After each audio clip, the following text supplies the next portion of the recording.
España es un país de los más expuestos y eso a los riesgos derivados del cambio climático. Uno de los conceptos clave en cambio climático es la adaptación. Ya no estamos a tiempo de frenar la mayor parte de los impactos en el corto plazo del cambio climático, porque aunque frenemos a cero las emisiones, lo que nos dice la ciencia es que ya vamos a tener danas, incendios forestales, subida del nivel del mar. Hay algo que une a estas imágenes. Todo ha ocurrido en nuestro país y todo ha sido en apenas una década. No son cosas que vayamos a poder acostumbrarnos si se manifiestan con esta intensidad y esta regularidad que estamos teniendo. Cristín, Leonardo, Marta, Nils, ahora Oriana y la siguiente Pedro. Ya van 14 borrascas de gran impacto y la lista amenaza con agotarse.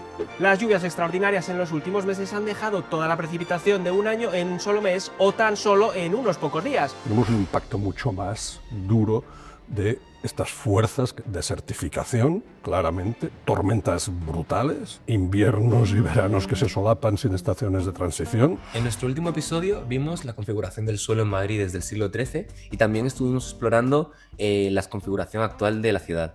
Entonces, nuestra última invitada nos dejó una pregunta para ti. ¿Cómo ve el futuro y cómo cree que puede cambiar el suelo en los próximos años?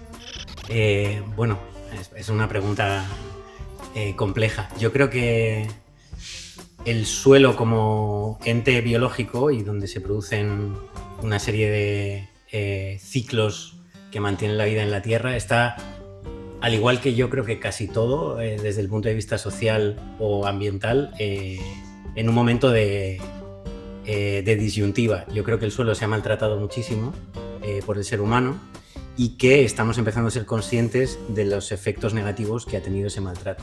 Igual que hemos maltratado los ecosistemas, los animales o a diferentes grupos de seres humanos, ¿no? Y estamos en el momento de decidir si lo terminamos de maltratar o si por el contrario pasamos a un buen trato e intentamos mejorar la salud del suelo y por tanto la salud del ser humano, que depende de la salud del suelo. Hay iniciativas muy, muy interesantes, igual que en cambio climático, igual que a nivel social, y hay también una contrapartida negativa, igual que en cambio climático a nivel social. Entonces, creo que estamos en ese momento de decisión de si el suelo mejorará y será para nosotros un recurso increíble que nos permitirá vivir mejor, o si por el contrario, pues acabamos por degradarlo del todo. Muchas gracias, Sergio. Maravillosa respuesta. Bueno, te presento antes. Estamos con Sergio, que es profesor ayudante doctor en la Universidad Complutense de Madrid, en el Departamento del Suelo. Justamente la pregunta te viene que ni pintada. Y quería, bueno, primero, antes de empezar, para que nos situemos todos y a nivel teórico adentrarnos un poco al tema, que empezásemos a reflexionar sobre algo que has dicho que me ha parecido muy interesante, que lo he visto bastante implícito, que es la idea del límite. Y sobre todo la idea de los recursos naturales que tenemos como una cosa que se acaba y que es finita. Y en ese sentido me gustaría reflexionar sobre los límites planetarios. Genial. Sí, para mí, bueno, yo empecé a trabajar en los límites planetarios, en el concepto de límites planetarios, hace ya unos años, fuera de la universidad, en el mundo de la empresa, porque, bueno, hubo un momento en la sociedad donde, a nivel europeo al menos, había como mucho interés y mucha conciencia con la sostenibilidad. Entonces las empresas empezaron a tener pequeños grupos de trabajadores, de profesionales y trabajadoras que se focalizaban en estudiar cómo la actividad de la empresa se relacionaba con los límites planetarios. Me pareció muy interesante y por eso he mantenido ese concepto. No sé si, bueno, entiendo que no se conoce tanto el concepto a día de hoy, pero los límites planetarios es un concepto que se desarrolló en un grupo de resiliencia, que se llama así, un grupo de investigación sobre resiliencia planetaria en Estocolmo, y que define los 9 ciclos o procesos biofísicos que mantienen la vida en la Tierra tal y como la conocemos, con nuestro nivel de bienestar. Y estudian cada cierto tiempo, analizan cómo estamos en relación a los niveles de afección a esos 9 procesos biofísicos.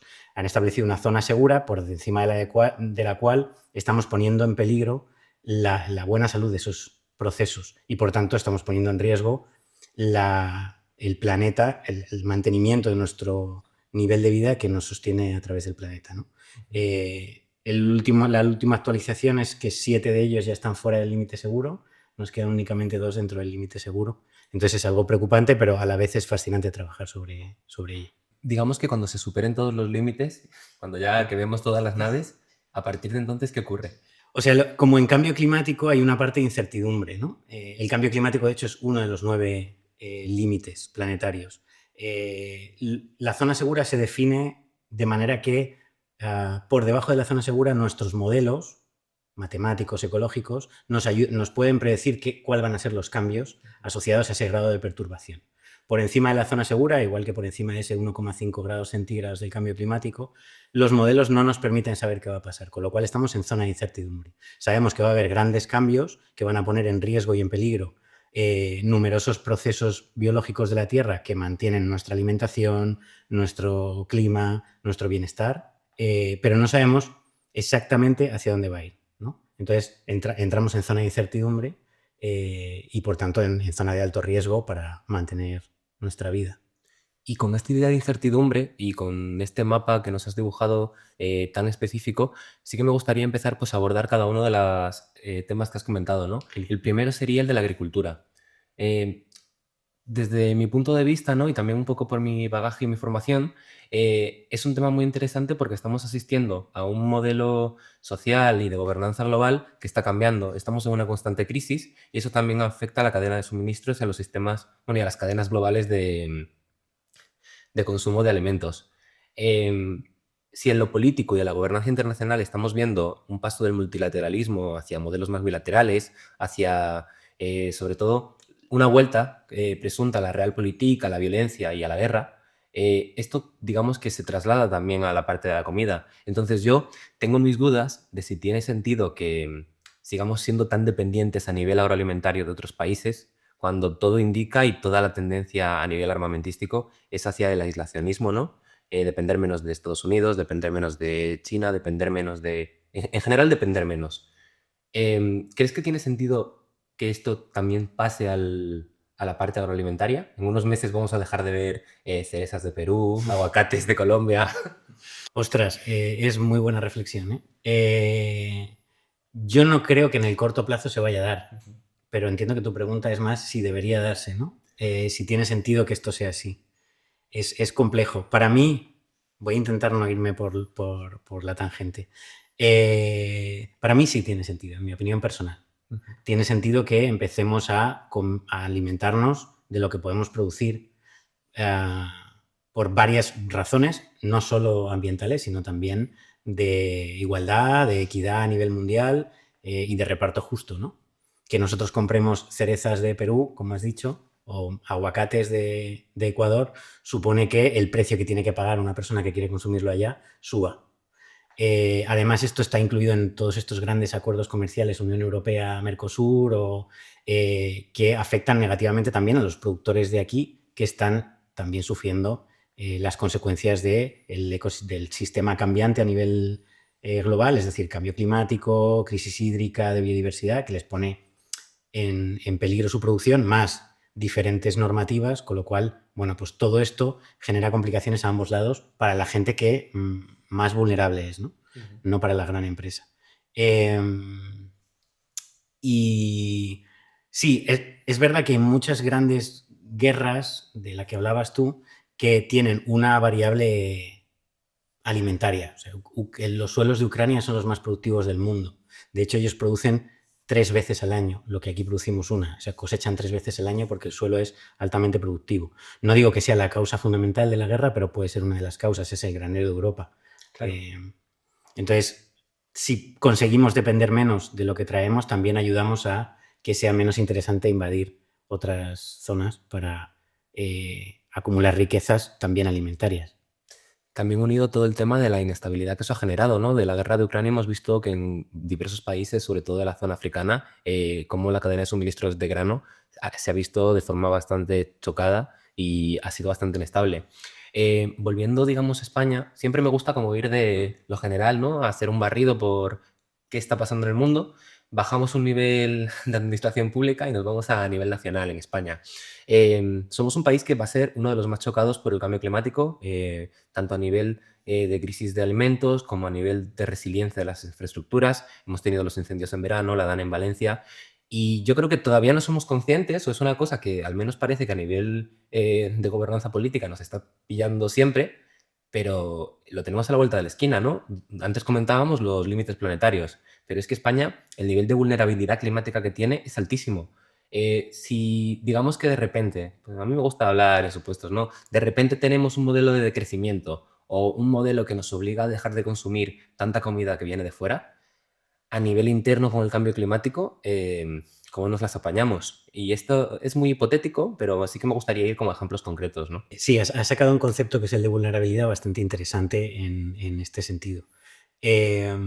España es un país de los más expuestos y eso a los riesgos derivados del cambio climático. De hecho, si a alguien le interesa, la Oficina Española de Cambio Climático acaba de publicar el informe de riesgos e impactos derivados del cambio climático para España en los próximos años. Muy interesante, un trabajo muy detallado que va por sectores y la agricultura es uno de ellos. Entonces, nos dice qué dice la ciencia que va a pasar o que puede pasar en cuanto a impactos derivados del cambio climático y a los riesgos que vamos a sufrir en España. Y eso habla de la exposición, nuestra exposición a los cambios derivados del cambio climático. Otro concepto diferente es la vulnerabilidad, que también somos una de las zonas más vulnerables, pero probablemente seamos menos vulnerables que Marruecos, que tiene menos recursos para reducir su exposición o adaptarse a esa exposición.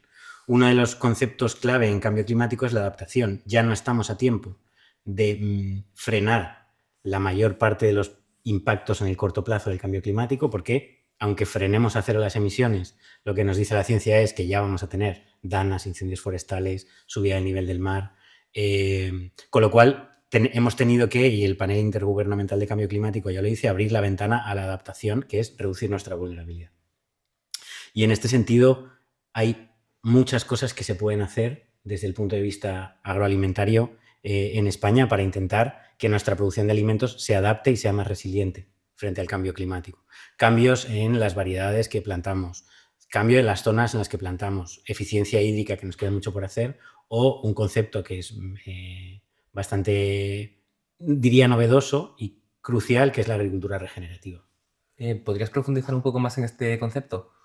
Sí, la agricultura regenerativa bebe de diferentes tipos de agricultura, entre ellas la ecológica y la agricultura de conservación, y lo que busca es, no sé si habéis hablado también alguna vez de economía regenerativa en el podcast. Hemos hablado de economía social, regenerativa, modos alternativos. Con lo cual ya el concepto regenerativo está un poco más claro, que es básicamente que un productor o una productora agrícola o ganadera, si abandonara la producción, la zona donde ha estado produciendo se encuentra en mejores condiciones que antes de que empezara, ¿no? Ese es el concepto igual que de economía regenerativa, ¿no? Ya no estamos solo en reducir nuestro impacto, sino que como no es suficiente para intentar mantener nuestro nivel de vida, tenemos que regenerar, tenemos que tener un impacto positivo. Entonces, la agricultura regenerativa busca, a través de, sobre todo, el correcto manejo del suelo, mejorar la salud del suelo y la salud del ecosistema agrícola para dejarlo en mejores condiciones, ¿no? Y eso aporta niveles de resiliencia muy superiores a cualquier manejo actual, porque si cuido el suelo es más capaz de retener agua y de retener nutrientes, con lo cual, ante episodios de sequía cada vez más frecuentes derivados del cambio climático, al tener más agua retenida en el suelo, la vegetación puede mantenerse durante más tiempo con el agua que naturalmente acumula el suelo. También se dan menores tasas de erosión, todo lo que hace que la producción sea mucho más resiliente. Me has comentado un poco lo que vienen siendo las soluciones por el lado más macro, ¿no? De administraciones públicas, legislación y la ciencia, ¿no? Pero también me gustaría saber el otro lado de la baraja, porque muchas veces cuando hablamos de cambio climático, cuando hablamos de degradación de los ecosistemas, siempre se pone el énfasis en los consumidores, en las personas, en el individuo, básicamente, ¿no? ¿Qué puedo hacer yo, Mariano, para colaborar a esto?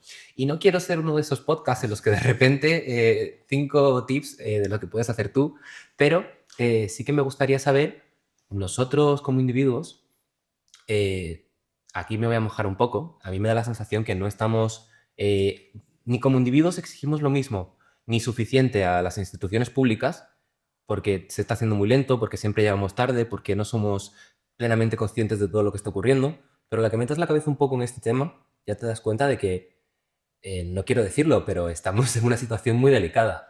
Entonces, ante la inacción o ante este paso de caracol que llevamos, no sé No te diría que no recomendarías, porque realmente para mí está claro, habría que meterse en la piscina y dejar de verse la gusta frío caliente.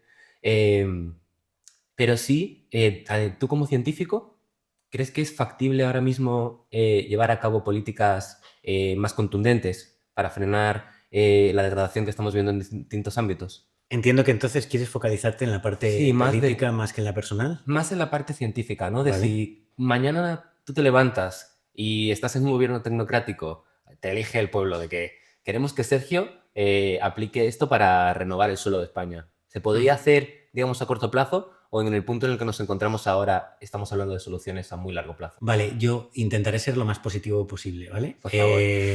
Creo que no solo se puede hacer, sino que es necesario. O sea que si no lo hacemos, sois más jóvenes que yo, la mayoría, vais a tener problemas. Yo creo que a día de hoy soy como la última generación, yo tengo 42 años, para contextualizar, que va a vivir mejor que mis padres o en el mismo nivel de vida, ¿no? Yo creo que luego, derivado de muchos cambios políticos, pero sobre todo ambientales, las posibilidades de vida o sea, tenemos la elección de o cambiar y decrecer ya o que nos haga el sistema de crecer de forma más agresiva, ¿no?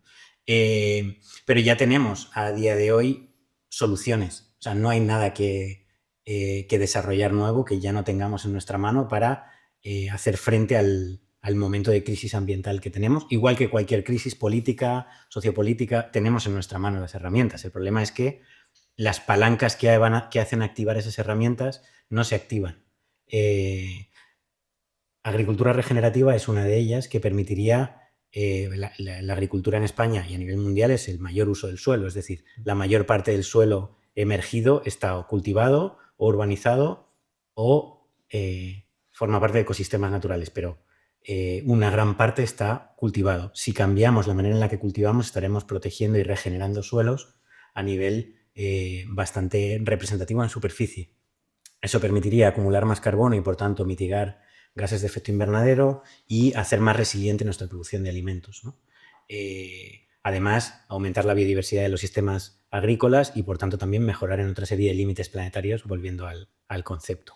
Y las prácticas de agricultura regenerativa no solo las conocemos, sino que ya se están dando. Cada vez hay más agricultores y agricultoras que están optando por este tipo de manejo agrícola y hay una asociación de agricultura regenerativa a nivel estatal y hay centros de investigación que llevan trabajando años sobre esto. Igual que en cambio climático también tenemos opciones de cambio a generación de renovables, pero sobre todo eficiencia energética, porque al final, bueno, igual me voy por la tangente, pero el problema fundamental es que cuando tenemos una problemática, sea cual sea en esta sociedad, lo que buscamos es una solución, ¿no? Entonces, tenemos un problema de cambio climático, decimos que la manera en la que nos transportamos es un problema, entonces cambiamos coches de combustión por coches eléctricos. Y eso genera otro problema ambiental, que entonces tenemos que buscar una solución porque las baterías, porque la producción, bla, bla.